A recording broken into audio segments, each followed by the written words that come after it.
I just hope that this new trophy wife situation teaches young girls to stop pedestalizing these kinds of relationships and these kinds of men.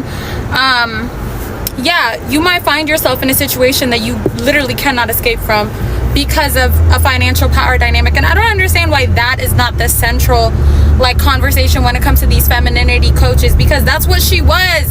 She was a femininity coach. She was a divine, become your ultimate woman was her tagline. And this is what women go through. This is the thing that I don't understand. It's so ironic and it's so cathartic. This is really what women go through. This is becoming an ultimate woman. One of the pillars of the suffering that women face is sexual violence to our children. So what I'm confused about, right, is why people are still lending credence to this femininity coach kind of space. Stop pedestalizing these kinds of men and stop pedestalizing these kinds of relationships. It's just gonna hurt us. There's nothing we benefit from this. Hi, my name is Florence and I'm a Black woman living in Germany who loves reading books and talking about topics that are trending. So if you like this kind of content, please don't forget to like, comment, subscribe to the channel. I also have a podcast where I talk about books, and you can also follow me on my socials. Today's video is all about hypergamy, all about the trophy wife, all about the trophy wife movement, all about attracting high-value man. Let's just start with a short explanation about hypergamy. The concept of hypergamy refers to the idea of individuals seeking out partners who are of a higher social, economic, or educational status. It's often used in discussions around gender dynamics, particularly in relation to women's mate choices. Some critics, like me, argue that hypergamy can be viewed as a tool of patriarchy, as it reinforces the traditional gender roles and social hierarchy. Let's jump to the second video. Hey girl, you don't have it in you to be a trophy wife. You don't. First of all, you talk too much. You talk way too much. Your teacher actually put in your report card, talks too much in class. You've talked too much your whole life. So could you imagine something crazy being said and you just eating that and not having a retort? You don't have that. You don't have that in you. And then don't have those opinions in the house. Because if you talk back too much, he's not giving you your allowance this month, right? What they used to call it, sass mouthing? Yeah, you can't have too much sass. Because he'll just not give you your allowance this month.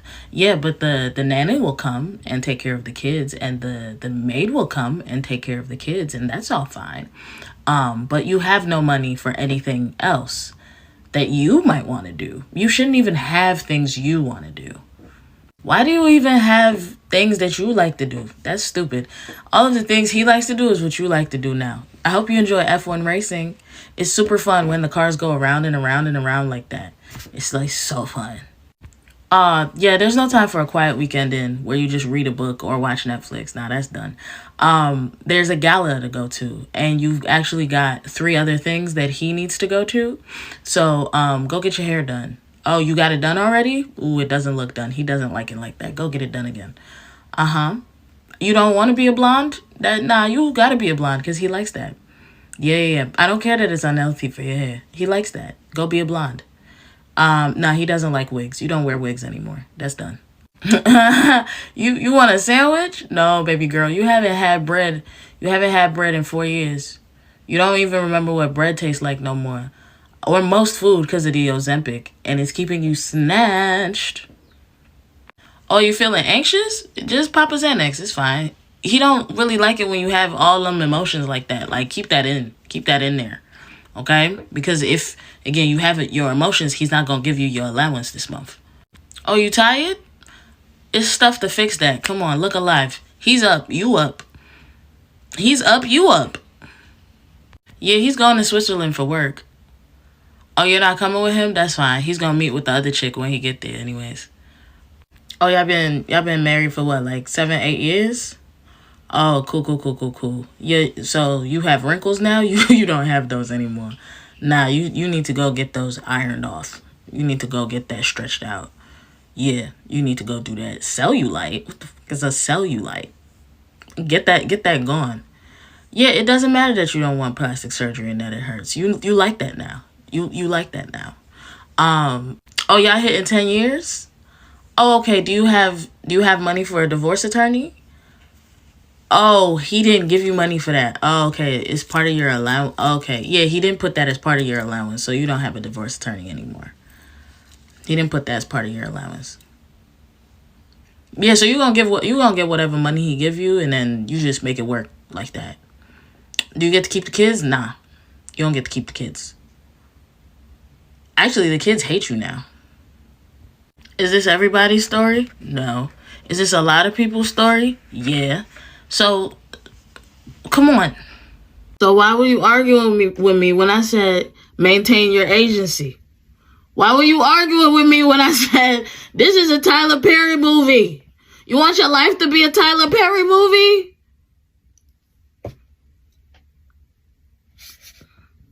Even if you don't work, it's fine. Find you somebody who's like, what she does in the home is just as important and just as valuable.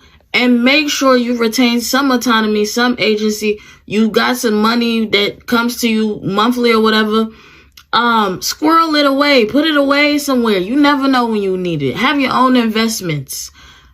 Be looking into the family financing. Know what's going on in the home. Don't just hand it over to somebody. There's no Superman coming. You Superman. You are the Superwoman who has to take care of you. All right? Even though there's somebody there loving all of those things that's taking care of you. That's good. You still got to take care of you. And some of you be the first ones to be like, oh my God, men are so trifling. They're so trifling. Why would you want somebody who is trifling or has the capacity to be in charge of your life? You trust you less than a trifling... Come on. You know why? Because a gilded cage is still a cage. That's all I'm trying to say. Exactly. I loved how she finished that. A gilded cage is still a cage.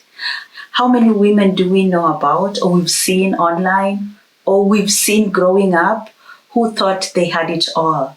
They were married to high-value men who had good jobs, men who were the providers, and they decided, okay, I will stay home and I will watch the kids, or I will stay home even if they decided not to have kids.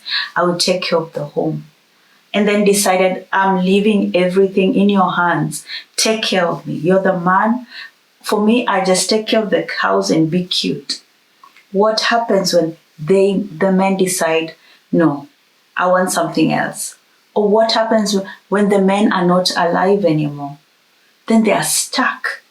It's all about agency. Maintain your agency. Doesn't matter what. Have some education. Have some backup. Save up some money. Have some FU money. Every person in a relationship needs to have FU money because you never know. Have something set aside for you. If you have kids, for you and your children. If you have pets, for you and your pet. Have something set aside. Do not hand over everything to the partner. Think about yourself. What about tomorrow? What if he wakes up tomorrow and says, it's over? Where do you start? Have something. Be prepared for the worst. Always. Take care of yourself.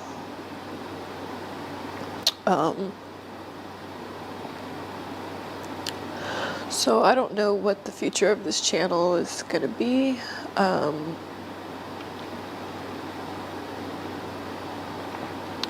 don't know if I'm going to change the name or what.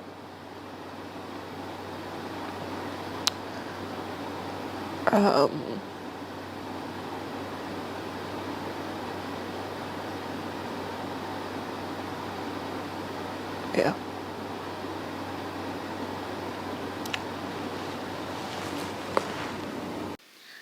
I know all of you. I know most of you have heard of this woman, heard of the new trophy wife, heard of the terrible things that happened to her children, which I do not condone at all.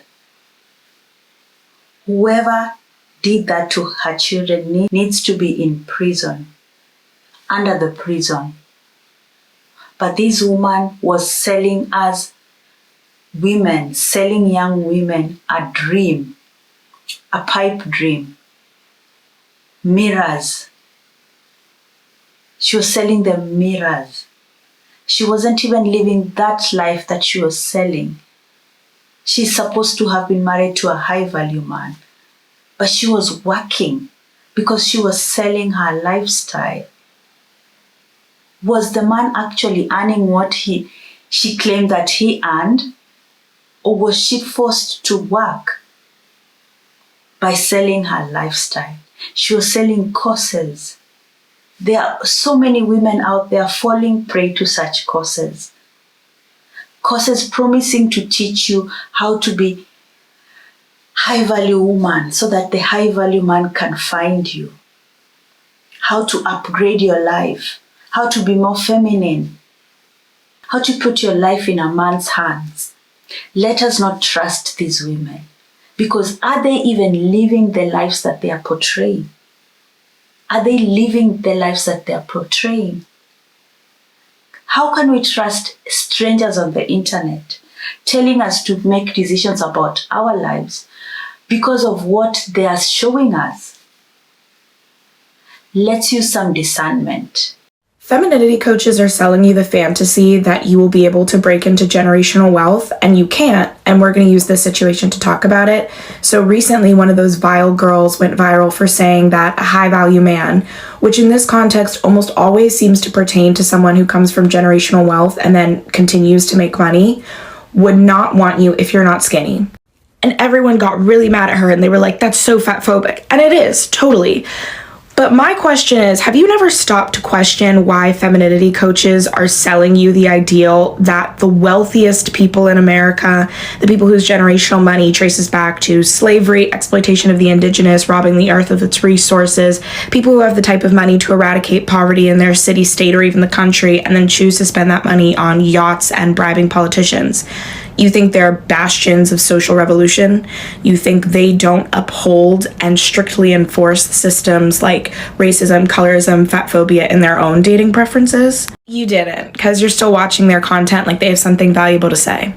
The reality is that they're trying to convince you that you will be an exception to the rule, that when those guys marry outside of their social circle, they're picking women who are extremely hot, white, thin, and probably at least upper middle class.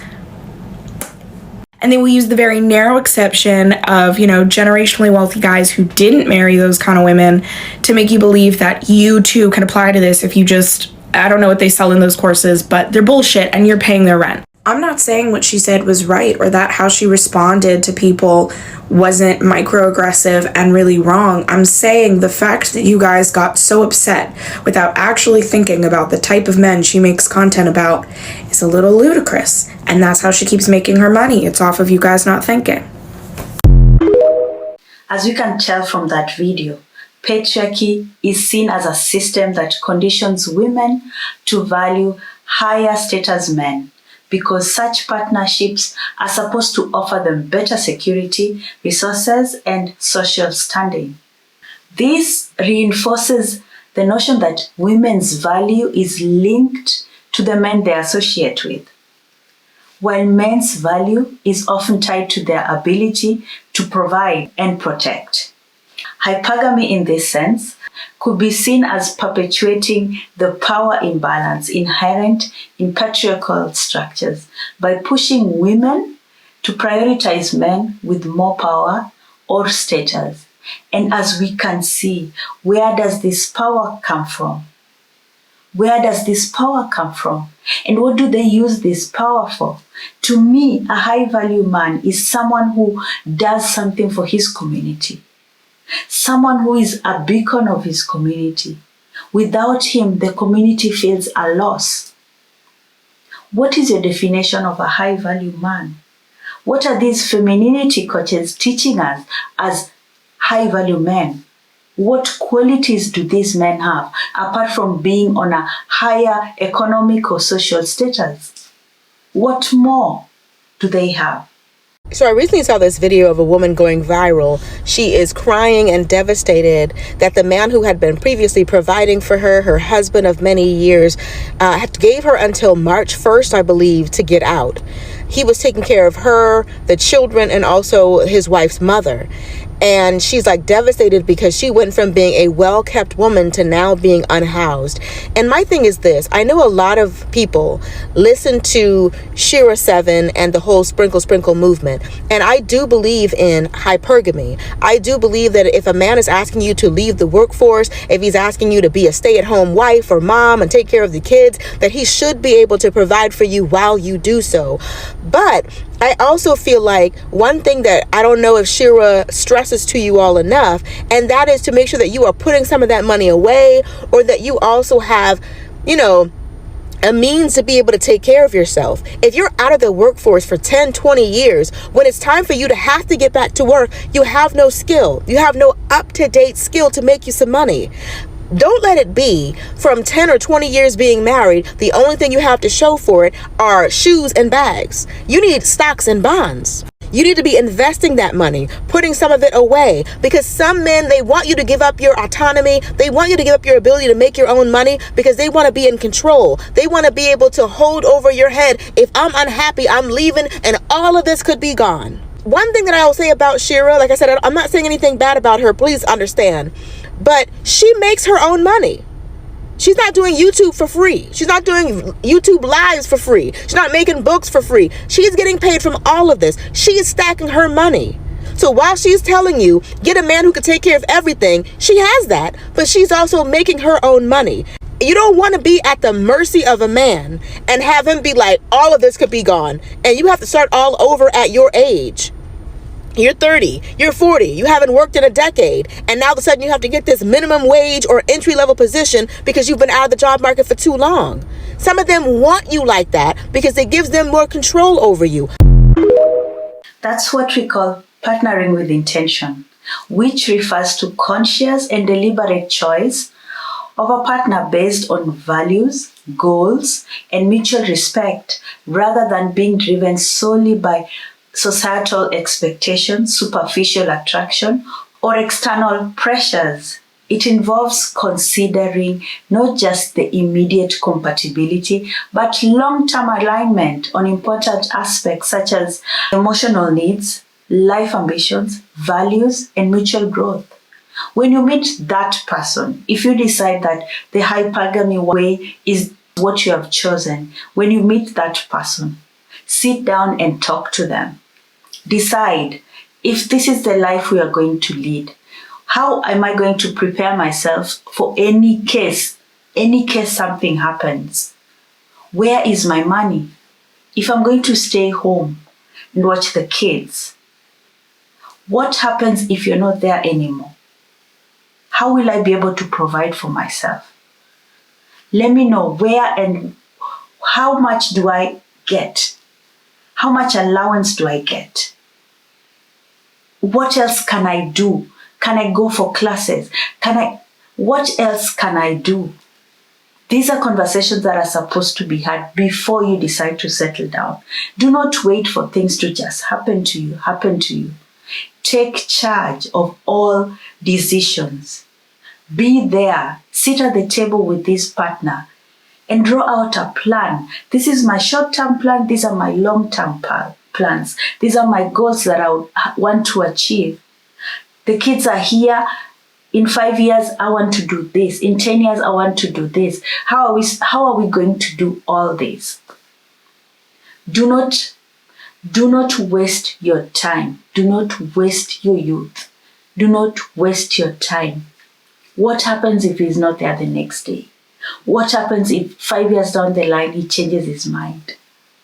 Get everything written down. Start now. I need you guys to stop giving money to quiet luxury coaches and femininity coaches because all they're doing is scamming you. Like, Specs and Lasers is the latest person to come up, but this has been going on for years now. I feel like there was an uptick during the pandemic when people were in financial straits and they were looking for ways to kind of improve their lifestyles. And there was just this uptick in women being like, if you bag a rich man, this is how all your problems will be solved. And that's not like a thing. because rich men don't just give you money out of the goodness of their heart. It's a rarity that regular women find their way into wealthy spaces and just prosper. If it was so easy as just straightening your hair or wearing a vest or wearing like delicate jewelry, a lot of people would be able to sneak in. It's not that easy. I mean all this to say that the only reason that these women can quote unquote move in quiet luxury is because they're taking the money from you. You are buying their books, their programs, you're joining their classes, and they're taking your money, giving you nothing in return, and using it to buy luxury items and trips. And then also like the tips they give you are trash because like they give you like bad intel. Think about it. Do you ever see them hanging out with old money? Do you ever see them hanging out with royalty? Do you ever see them hanging out with like really wealthy people? You don't. You see them hanging out with other scammers, and that's how you know they're full of shit. Ladies, let us be careful out here. There is a rise of individuals who are selling such courses, which is a complex and often controversial phenomenon. On the other hand, something that can be seen as a form of empowerment, people turning their personal experience into something that offers value to others. But in some cases, it provides a way that they use to monetize these lessons that they've learned or they've experienced. But where is the proof that they've experienced that? Where is the proof? It doesn't, being a luxury coach or a feminine coach, it's more than just seeing someone online. I can film myself for like half an hour or an hour living a life that is not real and sell it to you as a course. Do you see me the other 23 hours of my life? Do you know where I live? Do you know what kind of life I lead? Do you know the kind of people I associate with?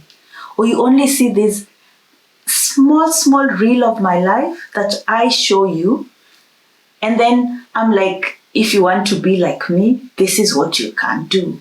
But you have to pay me for this. Pay me so I can teach you how to get those high value men and live my kind of lifestyle.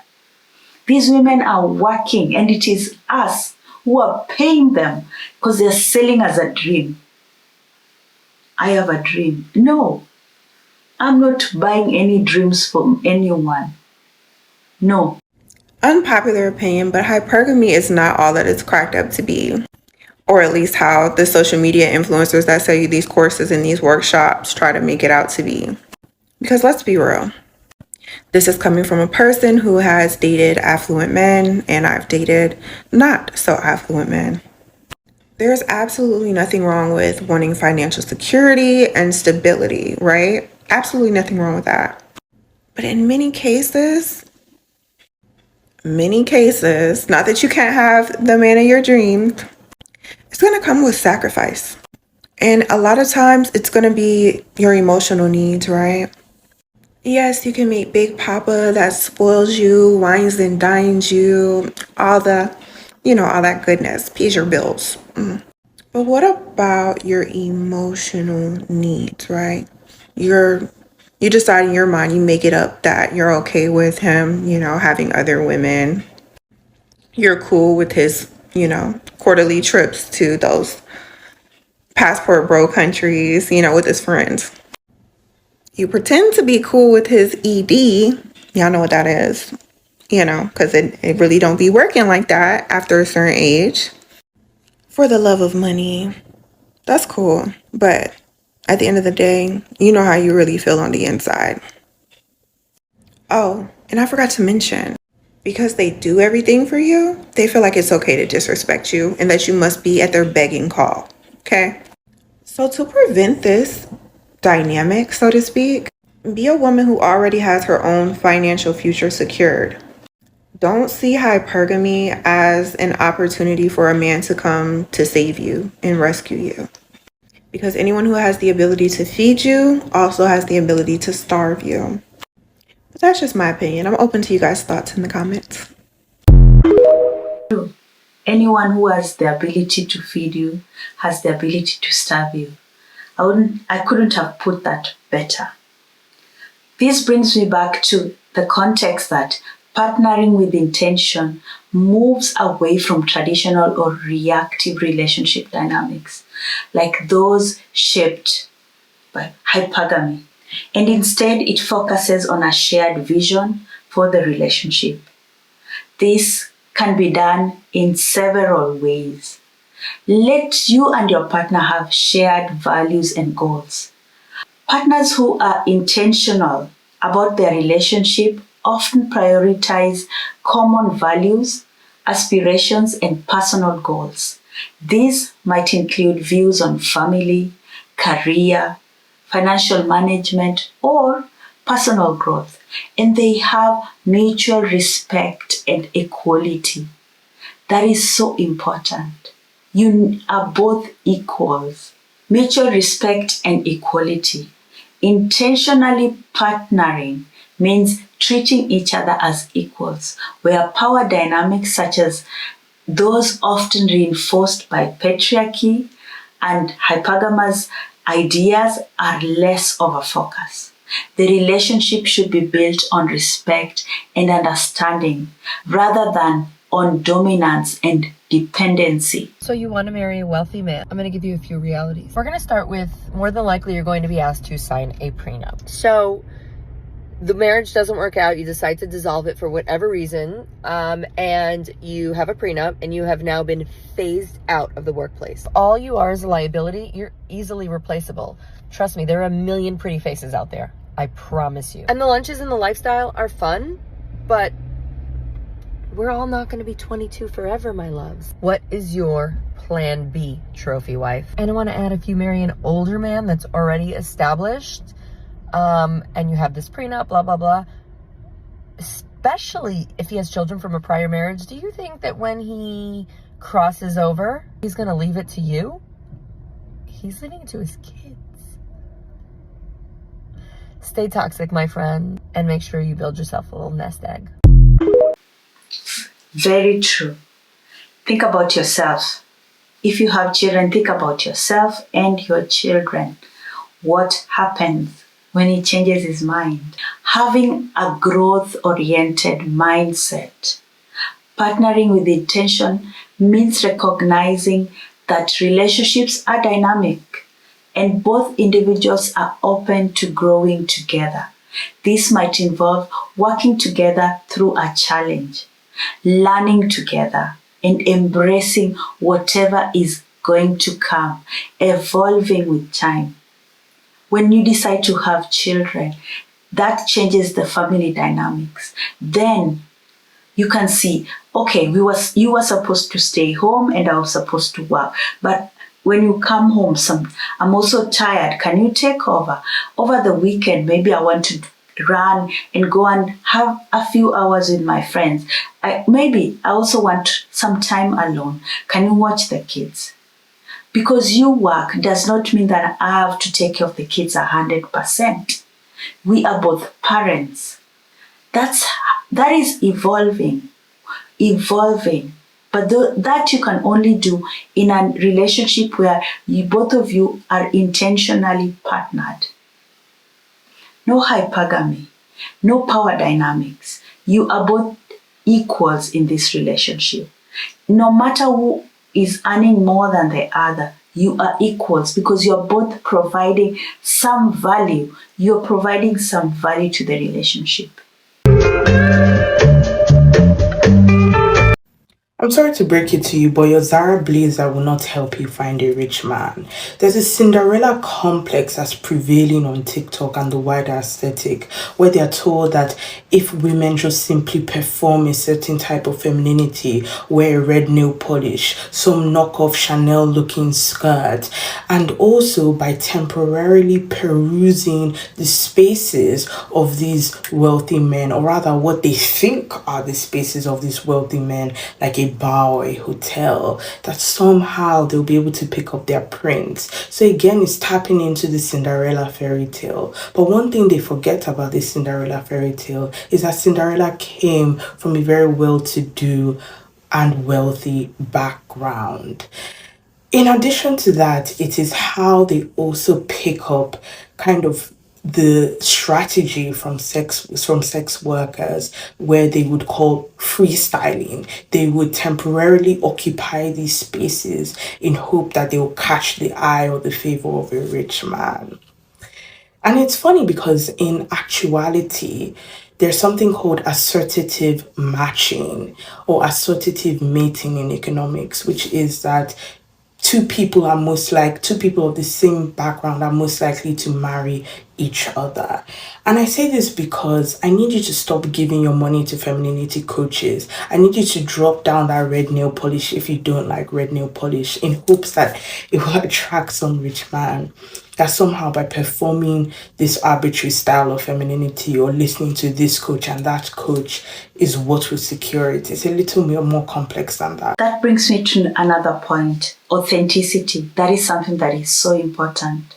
Rather than adhering to external pressures or ideas like those surrounding wealth, status, or societal expectations, partnering with intention involves being authentic about what each person wants and needs from the relationship.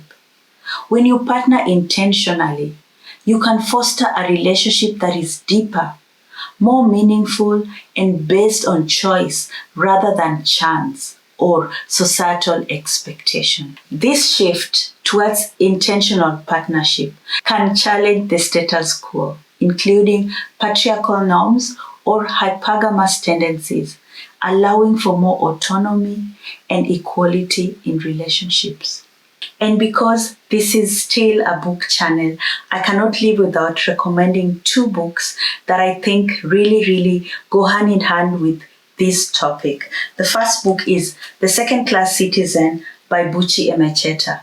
Buchi Emecheta was one of the greatest female authors from the continent, from Africa. She's a Nigerian woman who wrote amazing books. Her books are based on her own life, and we follow her moving from Nigeria to the UK. This is the book where she moves from Nigeria to the UK as a young woman, a mother of 5 children with her husband. But later she realizes that her husband cannot provide for her. He has never even done that, but because society thinks that men are no, it's actually Buchi who is providing for the family. She sees that, hey, this man is not going to help. This man is not going to help. What can I do to help myself and my children? This book was published in the 1950s, and it is a warning tale. A warning tale when it comes to intentional partnering. Buchi married this man because she thought she needed just any man. She needed to go to Lagos, to go to the university and learn. But back then, women were not supposed to live alone. So she said she met this man and decided to get married because she needed freedom. But she knew, at the back of her mind, she knew this man was lazy. And he proved to be lazy. But she did not give up. She did her best. The second book that I would highly recommend is EFURU by Flora Nwapa. Also an amazing female Nigerian author. EFURU is a woman who is married. Because of family pressure, societal pressure, she gets married to a man who in the end ends up breaking her heart. There is societal demands, patriarchy, that she gives the expectations of a woman to get married and to have children. But EFURU decides to go against that. She's good in business. She starts a business and she's doing so well. She makes decisions. She helps the community. She's the definition of a high-value woman without the help of the man. An important read. If you're looking for books to inspire you, books against hypergamy, in my opinion, get one of these. I hope that you enjoyed this video. And if you have any advice for young girls, or if you have experienced anything that you feel like this is something I could share, please don't forget to comment below. Everyone can learn from your comment. Let us support each other. Let us encourage our young girls. Let us tell them they can aim for the stars on their own. They can get partners who they are equal to. Because we cannot rely on hypergamy, as we have clearly seen. Thank you so much for watching and hope to see you in my next video. Bye-bye.